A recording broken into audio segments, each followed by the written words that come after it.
All right, 3.5 minutes to go to the market open. The Dow's up about 350. Solid gain, that's over 1%. Nasdaq's up better than 1.1% with a 140-point gain. Keith Fitz-Gerald with us this morning.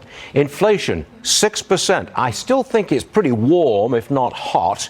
So do you think the Fed will be able to pause next week? I tell you what, they should pause because they ought to give the opportunity to reset, but I don't think they will. They are like a 5-year-old child, Stuart. They continue to push on the button, don't get different results, but slam it anyway. Couldn't you make the case that if they did nothing next week and just let rates stay where they are, the market and the economy would really, you'd get more inflation, wouldn't you?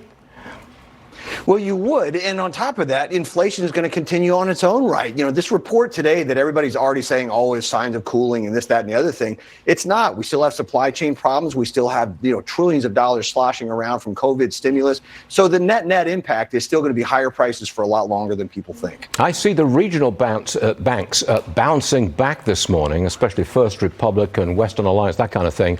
But I understand that you want to buy more JP Morgan. Explain yourself. Absolutely. It is the biggest, strongest bank run by the brightest CEO in the business. My premise is very simple. He doesn't make mistakes often. He is not the kind of guy that is going to let this crisis take his bank down. And if you look at how all the banks fell, his bank, JP Morgan, fell less. So that to me is a sign of strength. I don't care about the small stuff. I want stability. So you don't see this as a Lehman moment? You don't see this extending towards the big banks at all?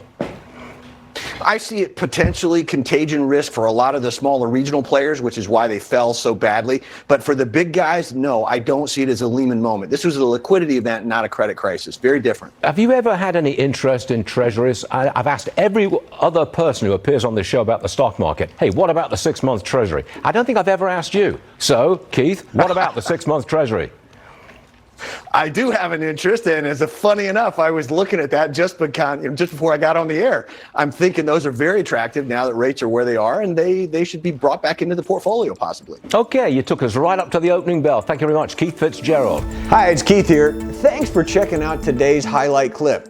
What'd you think? Did I make sense? Is there something you'd like to add? Make sure you leave a comment down below, and of course, click subscribe to keep up right here on YouTube, or sign up for the email newsletter at the link below. You can also find me on Twitter and Instagram for my real-time thoughts on markets, analysis, and a whole lot more.